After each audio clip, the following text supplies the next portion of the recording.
राजेश एक छोटे से गांव में पैदा हुआ था, जहां धूल भरे खेत और कच्चे मकान थे। जिंदगी बहुत कठिन थी। हर दिन गुजारा करना मुश्किल था। खाना कम मिलता था और कपड़े अक्सर पुराने पहने जाते थे। राजेश के माँ बाप खेतों में कड़ी मेहनत करते थे। तपती धूप में वो अपने परिवार का पेट पालते थे। छोटी उम्र से ही राजेश अपने परिवार की मदद करता था। वह अपने माता पिता के साथ खेतों में काम करता था, दूर कुएं से पानी लाता था, गांव के बाहर से लकड़ी इकट्ठा करता था।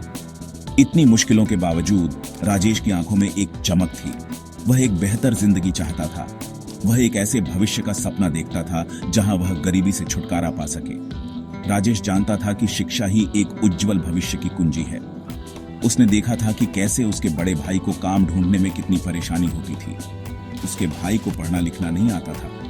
राजेश ने गरीबी के इस चक्र को तोड़ने की ठान ली थी। उसने अपने और अपने परिवार के लिए एक बेहतर जिंदगी बनाने की ठान ली थी। राजेश के गांव में एक छोटा सा टूटा फूटा स्कूल था। संसाधन सीमित थे। शिक्षक अक्सर ज्यादा काम और कम तनख्वाह पर काम करते थे। लेकिन राजेश सीखने के लिए उत्सुक था। वह हर रोज बिना किसी हिचकिचाहट के स्कूल जाता था। वह स्पंज की तरह ज्ञान सोख लेता था। उसका दृढ़ निश्चय किसी से छुपा नहीं था। शिक्षकों ने उसके ज्ञान की प्यास को पहचाना। उन्होंने हर संभव तरीके से उसका साथ दिया। उन्होंने उसे अतिरिक्त किताबें दी। उन्होंने उसे मार्गदर्शन और प्रोत्साहन दिया। राजेश पढ़ाई में बहुत अच्छा था। वह हमेशा अपनी कक्षा में सबसे आगे रहता था। वह जानता था कि शिक्षा ही उसके बेहतर जीवन का रास्ता है। वह कड़ी मेहनत से पढ़ाता था, भले ही इसका मतलब रात में केरोसिन के लैंप की मंद रोशनी में देर तक पढ़ाना हो।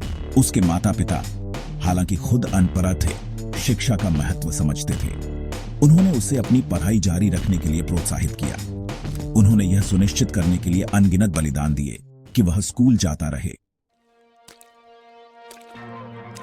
छोटी उम्र से ही राजेश का दिमाग बिजनेस के लिए तेज था। वह अक्सर अपने गांव आने वाले व्यापारियों को देखता था। उसने सीखा कि वे कैसे सामान खरीदते और बेचते हैं। उसने देखा कि वे कैसे कीमतों पर बातचीत करते हैं। वह मांग और आपूर्ति की अवधारणा को समझ गया। एक दिन राजेश को एक विचार आया। उसने देखा कि उसके गांव के कई किसानों को अपनी अतिरिक्त उपज बेचने में परेशानी होती थी। उन्हें अक्सर शहर के बाजार जाना पड़ता था, जो बहुत दूर था। यात्रा में समय और पैसा दोनों लगता था। राजेश ने इसमें एक मौका देखा। उसने बिचौलिया बनने का फैसला किया। वह घर घर जाकर किसानों से अतिरिक्त सब्जियां इकट्ठा करता था। फिर वह इन सब्जियों को शहर के बाजार में ले जाकर बेचता था। वह उन्हें मुनाफे पर बेचता था। किसान शहर जाने के झंझट से बचकर खुश थे। राजेश कमीशन कमाकर खुश था। यह छोटा सा उद्यम राजेश का बिजनेस की सफलता का पहला अनुभव था। इससे उसकी उद्यमशीलता की भावना को बल मिला। उसने महसूस किया कि उसके पास अवसरों को पहचानने की क्षमता है। उसने सीखा कि वह ऐसे समाधान बना सकता है जिससे दूसरों को फायदा हो और साथ ही उसे भी मुनाफा हो।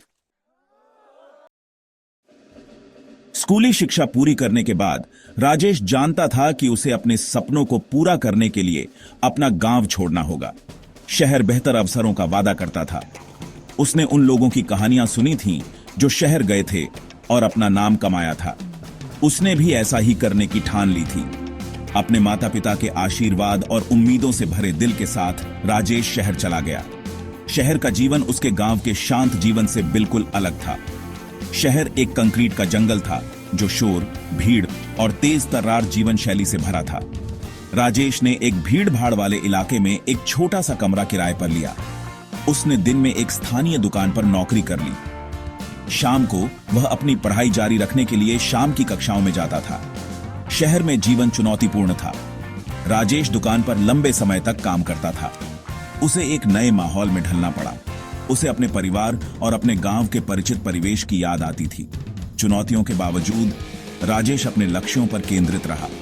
वह जानता था कि उसे शहर में सफल होने के लिए कड़ी मेहनत करनी होगी। उसने हर पैसा बचाया, उस दिन का सपना देखते हुए जब वह अपना खुद का बिजनेस शुरू कर सकेगा। एक दिन एक साइबर कैफे में इंटरनेट ब्राउज करते हुए राजेश को डिजिटल मार्केटिंग की दुनिया का पता चला। वह इस अवधारणा से बहुत प्रभावित हुआ। उसने सीखा कि कैसे व्यवसाय ऑनलाइन लाखों ग्राहकों तक पहुंच सकते हैं। उसने ई कॉमर्स और सोशल मीडिया की ताकत के बारे में पी राछा। राजेश ने महसूस किया कि इंटरनेट सिर्फ जानकारी का स्रोत नहीं है, यह एक शक्तिशाली उपकरण था जिसका उपयोग व्यवसाय बनाने के लिए किया जा सकता है। उसने साइबर कैफे में घंटों बिताए, डिजिटल मार्केटिंग के बारे में हर जानकारी हासिल की। उसने search engine optimisation, social media marketing और ईमेल मार्केटिंग के बारे में सीखा। वह विशेष रूप से एक ऑनलाइन व्यवसाय शुरू करने के विचार से आकर्षित हुआ। राजेश जानता था कि ऑनलाइन व्यवसाय शुरू करने के लिए पूंजी की आवश्यकता होगी। वह अपनी नौकरी से कमाए हर पैसे को लगन से बचा रहा था। उसने जोखिम उठाने का फैसला किया। उसने दुकान पर अपनी नौकरी छोड़ दी और अपनी बचत का उपयोग एक छोटा सा ऑफिस किराए पर लेने के लिए किया। उसने एक कंप्यूटर और एक विश्वसनीय इंटरनेट कनेक्शन खरीदा। वह अपना ऑनलाइन उद्यम शुरू करने के लिए तैयार था। ऑनलाइन व्यापार की दुनिया में राजेश के शुरुआती प्रयासों को चुनौतियों का सामना करना पड़ा। उसने अपनी पहली वेबसाइट लॉन्च की, जो उसके गांव से हस्तनिर्मित शिल्प बेचने वाला एक ई कॉमर्स प्लेटफॉर्म था। लेकिन उसकी वेबसाइट ग्राहकों को आकर्षित करने में विफल रही। उसने मार्केटिंग और ब्रांडिंग के महत्व को कम करके आंका था। उसकी बचत कम हो गई और वह हार मानने वाला था। लेकिन राजेश हार मानने वाला नहीं था। उसे अपने दृष्टिकोण पर विश्वास था। वह जानता था कि उसे अपनी गलतियों से सीखना होगा। उसने अपने लक्षित बाजार पर शोध करने में घंटों बिताए। उसने सीखा कि सर्च इंजनों के लिए अपनी वेबसाइट को कैसे ऑप्टिमाइज किया जाए। वह संभावित ग्राहकों से जुड़ने के लिए ऑनलाइन समुदायों में शामिल हुआ। उसने महसूस किया कि उसे अपनी व्यावसायिक रणनीति को बदलना होगा। उसने शिल्प बेचने से लेकर डिजिटल मार्केटिंग सेवाएं प्रदान करने तक अपना रुख मोड़ लिया। उसने अपने नए हासिल किए गए कौशल का लाभ उठाकर अन्य व्यवसायों को अपनी ऑनलाइन उपस्थिति स्थापित करने में मदद की। उसने अपनी प्रतिष्ठा बनाने और अपने ग्राहकों को बढ़ाने के लिए दिन रात अथक परिश्रम किया। राजेश की दृढ़ता रंग लाई। उसकी डिजिटल मार्केटिंग एजेंसी फल फूल गई। उसने न केवल अपने शहर बल्कि पूरे देश में ग्राहकों को प्राप्त किया। उसने प्रतिभाशाली व्यक्तियों की एक टीम बनाई जो डिजिटल मार्केटिंग के प्रति उसके जुनून को साझा करते थे। राजेश ने आखिरकार एक सफल उद्यमी बनने का अपना सपना साकार कर लिया था। लेकिन राजेश अपनी जड़ें कभी नहीं भूला। उसे अपने गांव के संघर्ष याद थे। उसने अपनी सफलता का उपयोग अपने समुदाय को वापस देने का फैसला किया। उसने अपने गांव में एक नए स्कूल के निर्माण के लिए धन दिया। उसने इसे आधुनिक सुविधाओं से सुसज्जित किया और योग्य शिक्षकों को नियुक्त किया। उसने ग्रामीणों को बुनियादी स्वास्थ्य सेवाएं प्रदान करने के लिए एक छोटा सा अस्पताल भी बनवाया। राजेश की कहानी हम सभी के लिए एक प्रेरणा है। यह हमें सिखाती है कि कड़ी मेहनत, दृढ़ संकल्प और सीखने की इच्छा से कुछ भी संभव है। गरीबी से त्रस्त गांव से एक सफल व्यवसायी बनने तक का राजेश का सफर मानव आत्मा की विपरीत परिस्थितियों पर विजय पाने और महानता हासिल करने की क्षमता का प्रमाण है।